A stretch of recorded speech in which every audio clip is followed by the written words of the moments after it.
Hello friends, आज हम पढ़ेंगे figure it out on page number 72 question number 1। There is only one super cell number greater than all its neighbours in this grid. If you exchange 2 digits of one of the numbers there will be 4 super cells. Figure out which digits to swap. अभी यहाँ पे क्या बोला है, यहाँ पे ये जो सेल दिया है, ठीक है, यहाँ पे ये जो सेल दिया है उसमें एक ही सुपर सेल बोला है।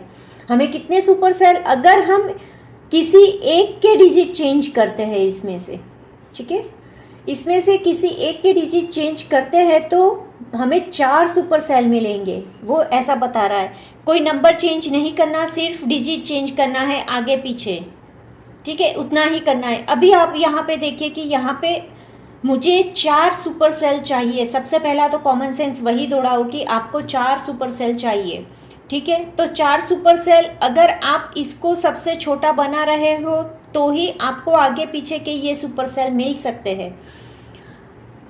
और उसके बाद में आपको देखना है कि ये सुपर सेल मिले, इसके चांसेस भी कितने हैं। सपोज ये नंबर आपने छोटा बना दिया तो इसके आगे पीछे के जो भी नंबर है वो छोटे हैं इससे, तो हाँ है। तो ये सुपर सेल अगर निकल जाए तो बाकी के ये 4 जो नंबर है, ठीक है, वो 4 नंबर सुपर सेल बनने के चांसेस 100% है।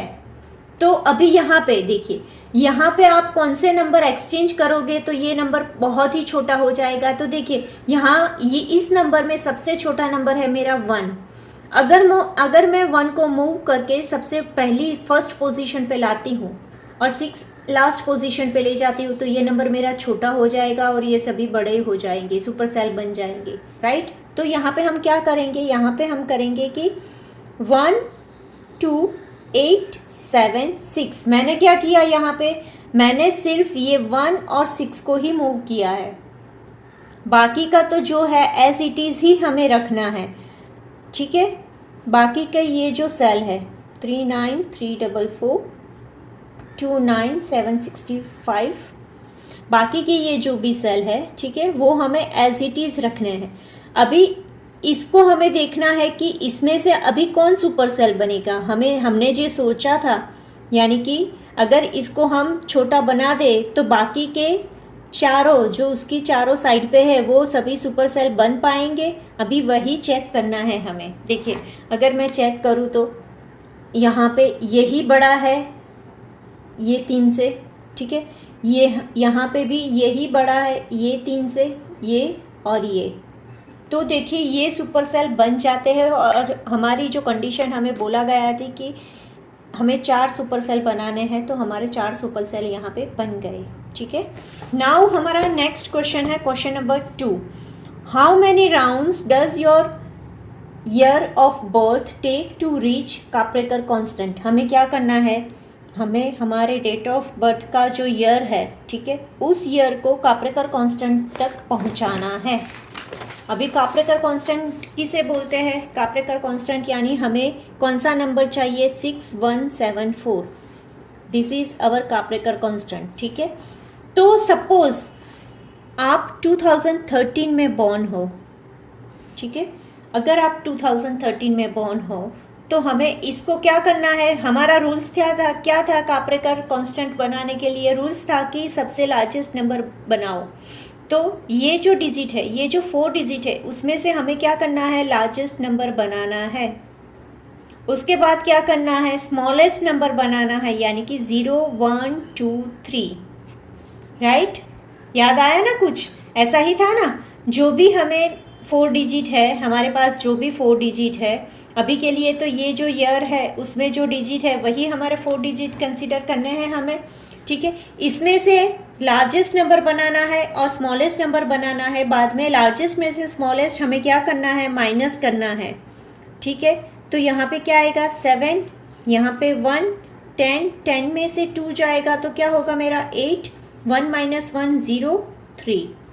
देखिए अभी ये जो नंबर आया, ठीक है, अभी इस नंबर में से मुझे फिर से क्या करना है, सबसे बिगेस्ट नंबर बनाना है। तो ये क्या होगा, ये होगा हमारा, और smallest number 0 3 7 8, this is our smallest number. इसमें से मुझे माइनस करना है, ठीक है।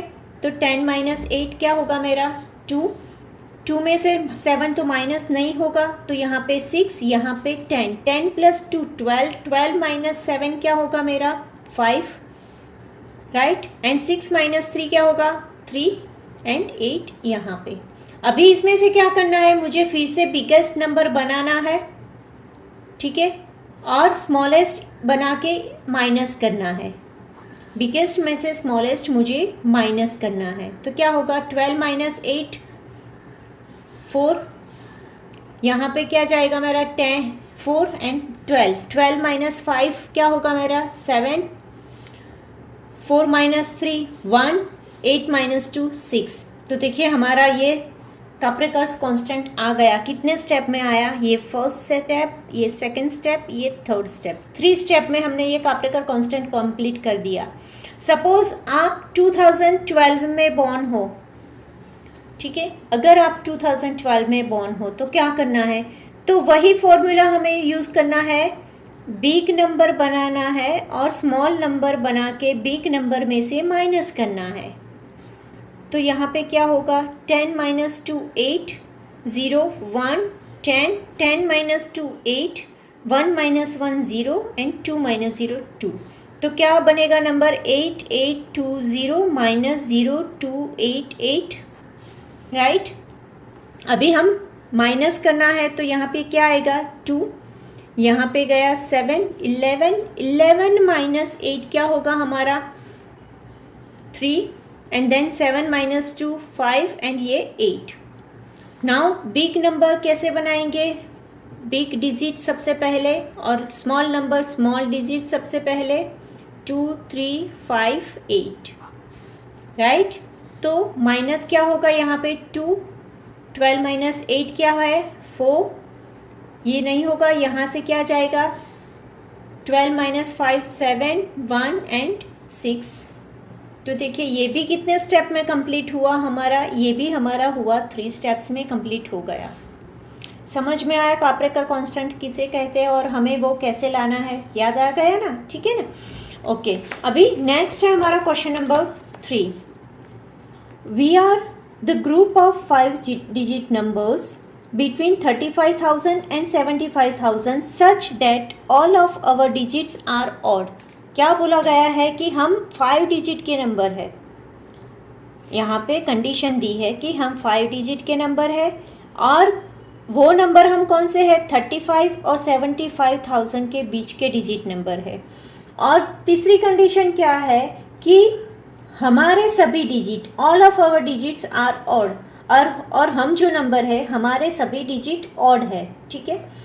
Who is the largest number in our group, तो हमारे ग्रुप में कौन सा लार्जेस्ट नंबर होगा, and who is the smallest number in our group, who among us is the closest to 50,000। अभी हमें 3 क्वेश्चंस इसमें पूछे गए हैं, ठीक है, तीनों क्वेश्चंस के हमें यहाँ पे प्रॉपर आंसर देने हैं। तो सबसे पहली तो कंडीशन के वो क्या है 5 डिजिट नंबर, एक के बाद एक पहले तो हम कंडीशन लिखेंगे, ठीक है। वो क्या है 5 डिजिट नंबर और नंबर बिटवीन 35,000 टू 75,000, ये दूसरी कंडीशन है। देन ऑल ऑड डिजिट, उसके सभी डिजिट कौन से है ऑड होने चाहिए, ठीक है।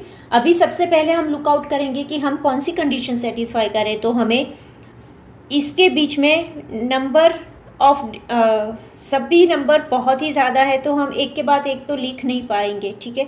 तो सबसे पहला हम ये लिखेंगे, तो ये क्या है ऑल ऑड डिजिट। अभी ऑड डिजिट कौन से है हमारे 1 3 5 7 एंड 9, ठीक है, ये सभी है हमारे ऑड डिजिट्स।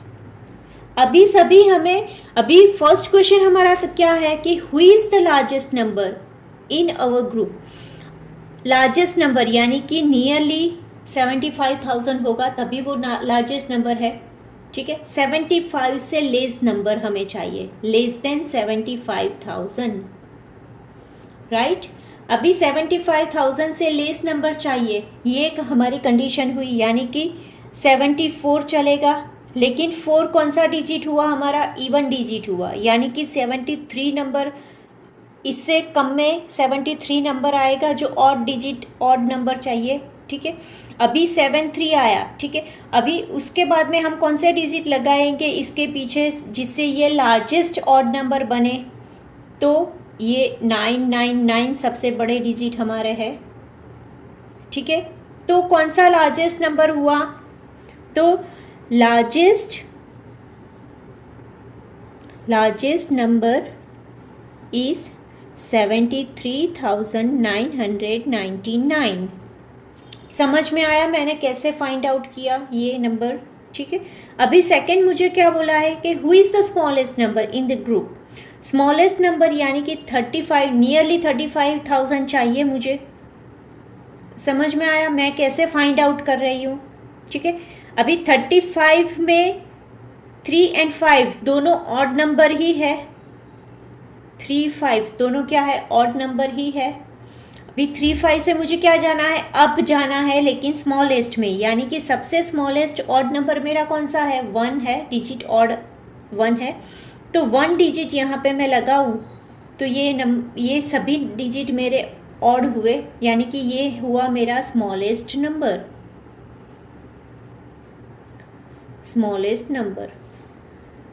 समझ में आया, ये है हमारा लार्जेस्ट नंबर और ये है हमारा स्मॉलेस्ट नंबर। कैसे मैंने फाइंड आउट किया, 35,000 से बड़ा चाहिए क्योंकि वहाँ से तो हमारी रेंज स्टार्ट होती है, सभी डिजिट इसके ऑड होने चाहिए। तो 35 तो फिक्स है ही हमारे, उससे सबसे छोटा डिजिट मुझे लेना है जो ऑड है, तो मुझे 1 ही लेना पड़ेगा, ठीक है। समझ में आ गया ना।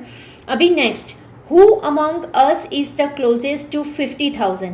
अभी 50,000 के क्लोजेस्ट में चाहिए, 50,000 क्लोज टू 50,000, ठीक है। अभी क्लोज टू 50,000 से मुझे फाइंड आउट करना है और वो हमारा इन दोनों के बीच में रहना चाहिए, यानी कि 50 से लेस भी हो सकता है, 50 से बिग भी हो सकता है, ठीक है। अगर मैं लेस में देखने जाऊँ, ठीक है, तो मेरा 49,000 में जाएगा। अगर 49,000 देखने जाऊँ तो ये 4 तो मेरा क्या होगा, 4 की सीरीज़ होगी मेरी पूरी, तो वो तो मेरी इवन सीरीज़ हो जाएगी, इवन डिजिट हो जाएगा, जो मुझे कंसीडर नहीं करना, मुझे ऑड डिजिट ही लेना है। तो क्या करेंगे हम, 5 से 1 में जाएंगे, 51 से जाएंगे, राइट, क्योंकि 0 भी इवन में ही आता है, तो मुझे 0 भी कंसीडर नहीं करना यहाँ पे, मुझे जाना है ऑड नंबर में, यानी कि 5 और 1 कंसीडर किया मैंने, ठीक है। इसके बाद में वेरी क्लोज टू ये या इस नंबर के क्लोज में जाना है, तो नेक्स्ट मैं क्या लूँगी, सबसे स्मॉलेस्ट ऑड नंबर ही ले लूँगी, यानी कि 51,111। क्लोजेस्ट नंबर हमें कौन सा मिला 51,111। आपको ये नंबर मैंने कैसे फाइंड किया, वही चीज़ ध्यान में रखनी है, ठीक है। ये नंबर फाइंड आउट करने के लिए मैं कौन सी मेथड, कौन सी फॉर्मूला क्या यूज़ कर रही हूँ, क्योंकि आंसर डायरेक्टली लिखना है ये, इसमें कोई कैलकुलेशंस नहीं है। आपको जो कंडीशन दी है वो कंडीशन के हिसाब से आपको डायरेक्ट ही इसका आंसर लिखना है, राइट। समझ में आ गया ना। नाउ हम लोग देखते हैं question number 4। Estimate the number of holidays you get in a year including weekends, festivals and vacation. Then try to get an exact number and see how close your estimate is. हमें क्या करना है, यहाँ पे estimation निकालना है और exact number भी देखने हैं, ठीक है। किसका, हॉलीडेज़, कौन कौन सा हॉलीडेज़ हमें गिनना है, वीकेंड्स, फेस्टिवल्स एंड वैकेशन, वो कैलकुलेट करने हैं, ठीक है। तो यहाँ पे क्वेश्चन नंबर 4 मैंने क्या किया है, सबसे पहले तो हम वीकेंड्स काउंट करेंगे। अभी ईयर में कितने वीक्स होते हैं, ईयर में 52 वीक्स होते हैं, अगर लीप ईयर गिनने जाओ तो 53, ठीक है। लेकिन हम यहाँ पे नॉर्मल 365 डेज़ के हिसाब से ही चलेंगे, ठीक है। तो अबाउट 52 वीक्स होते हैं, 52 वीक्स यानी कि 52 सैटरडे एंड संडे। हम क्या कर रहे हैं, वीकेंड्स यानी कि सैटरडे एंड संडे ऑफ हो, ये हम काउंट डाउन कर रहे हैं, इसमें काउंट करेंगे, ठीक है। तो क्या होगा, 52 वीक्स में 52 सैटरडे एंड संडे आएंगे, यानी कि मैंने क्या किया, सबसे पहले ये 104 निकाल दिया सैटरडेज एंड संडे के, ठीक है। अभी फ्यू फेस्टिवल्स, अभी कुछ फेस्टिवल अबाउट 15 डेज़ के ऑल ओवर द ईयर हमें 15 डेज़ का वैकेशन होता है, हॉलीडेज़ होता है, एक एक दिन का जो फेस्टिवल होता है ना वो, ठीक है। अगर हम summer vacation and Diwali holiday गिने, ठीक है, Diwali holiday and summer vacation गिने तो वो अबाउट कितना होगा, 60 डेज़ का होगा, ठीक है। अबाउट मैंने अंदाज़ा ही लगाया है, क्योंकि suppose Diwali vacation normally 15 to 20 days का होता है, राइट। दिवाली वैकेशन कितना होता है, 15 to 20 डेज़, और समर वैकेशन भी हमारा 30 या 40 डेज़ का होता है, ठीक है। यही मिला के मैंने अंदाजे से 60 डेज़ निकाला, ठीक है। अभी हमें क्या करना है, अभी ये जो वैकेशन है, ये जो दिवाली हॉलीडेज़ है, उसमें भी सैटरडे संडे तो आते ही होंगे, जो हमने पहले से ही माइनस कर दिए हैं पूरे ईयर के। तो हमें क्या करना है, ये जो सैटरडे संडे आते हैं वो हमें यहाँ पे माइनस करने हैं सबसे पहले। तो वो माइनस करके हमारे जो डेज़ निकलेंगे वो कितने हो गए, 44 डेज़। ये मैंने सिर्फ एवरेज निकाला है, ठीक है। 60 डेज़ यानी 2 मंथ्स हुए, 2 मंथ्स यानी कि 8 वीक्स हुए, 8 वीक यानी कि 16, मैंने यहाँ पे ये अंदाजे से निकाला है, ठीक है। अभी यहाँ पे जो भी हमने निकाला है 104 प्लस 15 प्लस 44, ठीक है, उसका प्लस करके हमारे अंदाजे से टोटल हॉलीडे फुल ईयर में हमें कितने हॉलीडेज़ मिलते हैं, 163 हॉलीडेज़ मिलते हैं। अभी एग्जैक्ट नंबर क्या है, एग्जैक्ट नंबर तो यहाँ पे मैंने दिखाया कि 52 मल्टीप्लाई बाई 2 यानी कि सैटरडे संडे वीकेंड्स कितने हुए, 104 हुए। एंड पब्लिक फेस्टिवल मैंने अगर यहाँ पे 10 डेज़ क्यों काउंट किए, कि कोई कोई फेस्टिवल ऐसे होते हैं जो सैटरडे भी आ सकते हैं और संडे भी आ सकते हैं, जिसकी छुट्टियाँ हमने यहाँ पे ऑलरेडी गिन ली है, तो मैंने वो माइनस करके यहाँ पे 10 डेज़ लिखे हैं। नॉर्मली 17 डेज़ होते हैं पब्लिक फेस्टिवल, ठीक है, लेकिन यहाँ पे मैंने वो अंदाजे से कट करके 10 लिखे हैं, ठीक है। And vacation, Diwali vacation plus summer vacation, Diwali vacation 21 days and summer vacation 40 days, तो वो काउंट करके हमारा होगा 61 डेज़।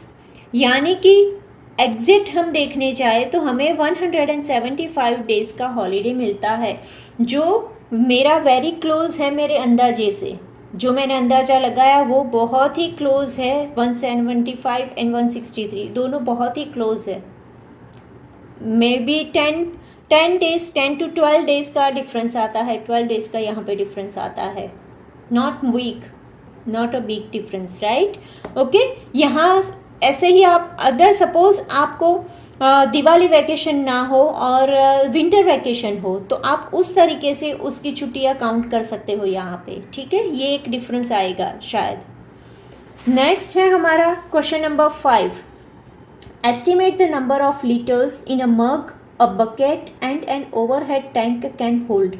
हमें क्या लगाना है, एस्टिमेशन लगाना है कि मग में कितना लीटर पानी होता है।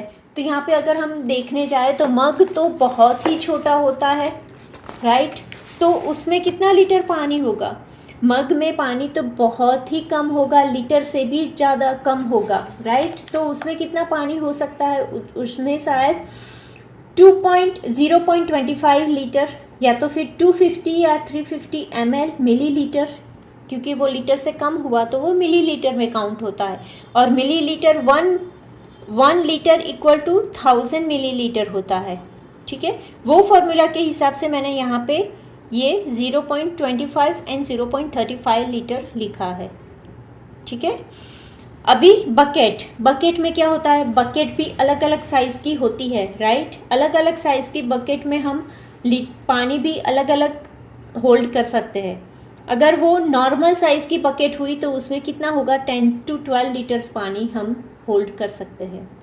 और टैंक भी नॉर्मल साइज़ की हुई तो उसमें 750 to 1000 लीटर, 750 लीटर से लेके 1000 लीटर तक का पानी हम होल्ड कर सकते हैं, ठीक है। यहाँ पे हमारा क्वेश्चन नंबर 5 ख़त्म होता है। हम 6 से नेक्स्ट वीडियो में देखेंगे। Thank you.